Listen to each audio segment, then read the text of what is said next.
ఇక్కడిది పాప స్మైల్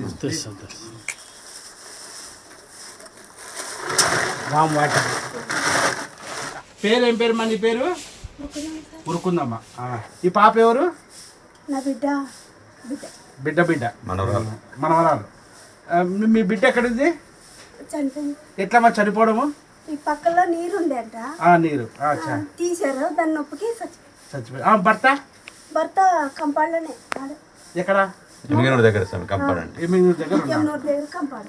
ఈ పాప నువ్వు సాకుతున్నావు. అది పాలు ఎట్లా పాపకు? రోజు 45 రూపాయలు 3 లీటర్ తీసుకుంటాం సార్. పాలు 3 లీటర్ తీసుకుని పాపను పోసేస్తున్నావు.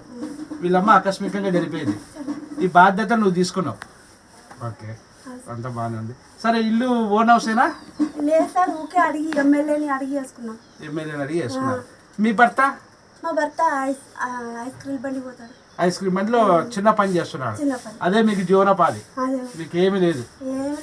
ఈ పాప బాధ్యత కూడా మీరు తీసుకున్నారు. ఈ కాలంలో ఒకరికొకరు బరువే తరుణం. ఇప్పుడు బరువే అనాథ శనాలలో వదిలిపెడుతున్నారు పిల్లలను. అటువంటిది నీకు మనసు అందంగా ఉంటే మనిషి అందంగా ఉంటాడు అన్నట్లు 10 మందికి ఇంట్లో ఎక్కువైతే బరువే తరుణం ఇది. అటువంటిది ఈ పసికందును బాధ్యత మీరు చేసుకుంటున్నామంటే డబ్బు కాదమ్మా ప్రధానం, మనసు ప్రధానం అన్నట్టు నీలాంటి వాళ్ళను ఈ సమాజం స్ఫూర్తిదాయకంగా తీసుకోవాలి. సామాన్యమైనటువంటి విషయం కాదు. ఈ కాలంలో ధనవంతులు కూడా అనాథ శనాలంలో వదిలిపెడుతున్నారు పెద్దవాళ్ళను. ఇంట్లో కుక్క మామూలుగా ఇంట్లో ధనవంతుల వాళ్ళు మామూలుగా ఆశ్రమాలలో ఉండడం కూడా జరుగుతుంది. ఎందుకంటే కనీసం జంతువులకు ఇచ్చే విలువ కూడా మనుషులకు ఇవ్వడం లేదు ఇప్పుడు. కనుక నువ్వు మంచి బాధ్యత తీసుకున్నావమ్మా, అంతా బాగానే ఉంది. ఈ పాపకు పాలు సంబంధించిన పాల డబ్బా, బియ్యము, బ్యాళ్ళు, నీకు శారీ అంతా మన పాండురంగారెడ్డి నగర్ రావడం జరిగింది. నిన్ననే ఆయనతో ఫోన్లో మాట్లాడుతుంటే ఈ విషయం అక్క చెప్పడం జరిగింది. సుజాతకి చెప్తున్న వెంటనే ఆయన ఆయన స్పందించి నటరాజ స్వామి దీంట్లో నాకు కూడా కొద్దిగా సహాయం చేయాలనే సంకల్పం ఉంది, తప్పదు నేను సహాయం చేస్తానని చెప్పి ఆయన మళ్ళీ నాకు ఫోన్ చేసి వాళ్ళ కూతురు ద్వారా ఇప్పించాలని అనుకుంటున్నామా.